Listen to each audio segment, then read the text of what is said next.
Hey guys, Bird Yu-Gi-Oh here. So today I'm bringing you my updated Burning Abyss deck. This one is just a really grindy deck. It can out-grind most decks, honestly.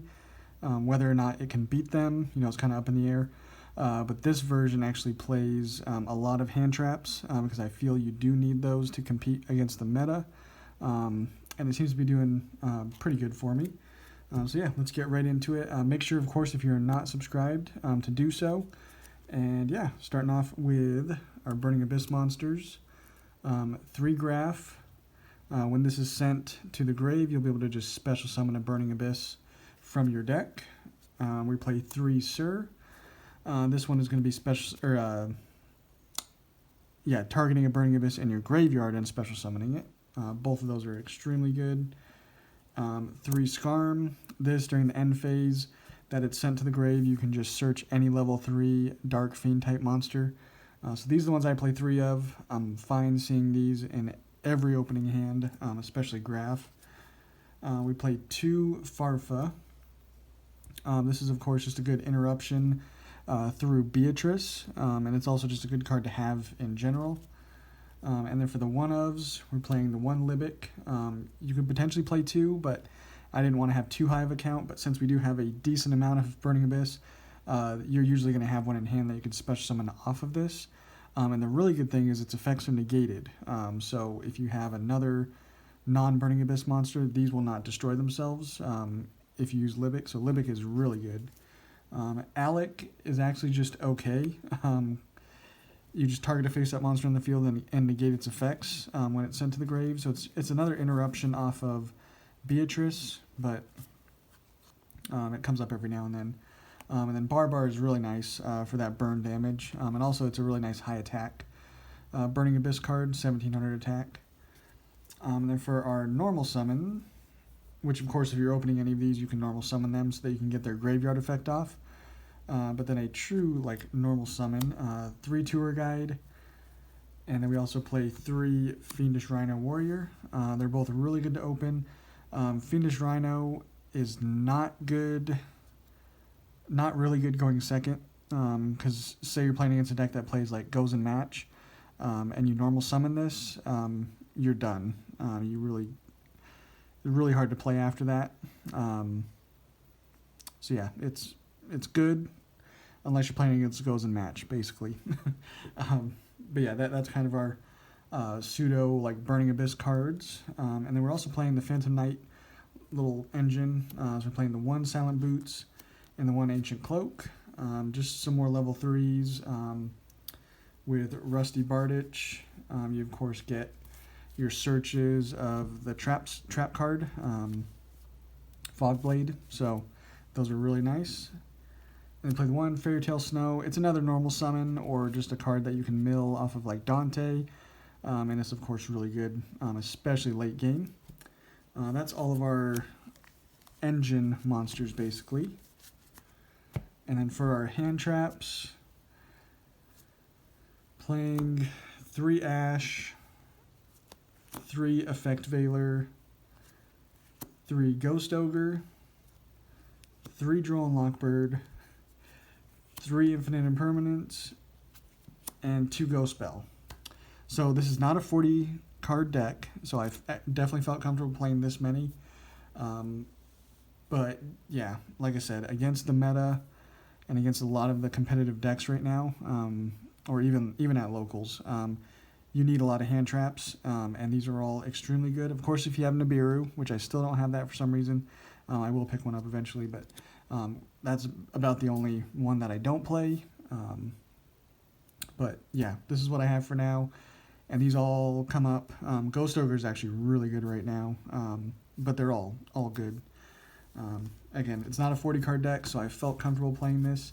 And honestly, with this deck, as long as you have quite a few Burning Abyss, if you open 1 or 2 of them, or simply just a tour guide, and then you open 2 to 3 hand traps, you should be good to at least grind out a little bit, and then build a board with Dante, set up some traps, and you should win, honestly, is kind of my opinion with this. And then for the remainder of the cards that are not monsters or hand traps, Foolish Burial, Called by the Grave. That's it for spells. And then just 3 Fogblade. And that's it for the main deck. And then for the extra, of course, playing 2 Dante. I never quite feel the need for 3. 2's plenty. 1 Beatrice. I'd play 2 if I could, but we can only play 1. And then the Dante to special summon off of Beatrice when she's destroyed. Comes up all the time, honestly. Breaksword, really good, especially in combination with Rusty Bardiche. Because once you make this, and if you special summon this, you'll be able to pop one automatically off of Bardiche effect. And then you can pop another card if you use Breaksword's effect. So that comes up, and it's very good. Downard, it doesn't come up as often as you think, because we're playing Zeus also. So obviously it gives you an extra material to go under Zeus, but usually that doesn't mean you're having 4 under him. It usually means like 3. So where Downard comes in is usually if you special summon a Dante from the graveyard off of like Seer, then you can slap a Downard on it in main phase 2 and then make a Zeus and have 2 materials. So that's where that comes up. And of course Zeus is just crazy good if you can go into it, and especially if you can have obviously some hand traps in hand or some traps in hand, blow up the board, set a couple, you're probably going to win. But that is kind of like our Xyz cards that we play. And then for the links, of course, playing the Cherubini. That's usually the one we're going into first, even before Dante usually. It kind of depends though. And then of course the Rusty Bardiche, which is going to be searching us, our traps basically, and getting our Phantom Knight monsters to the grave.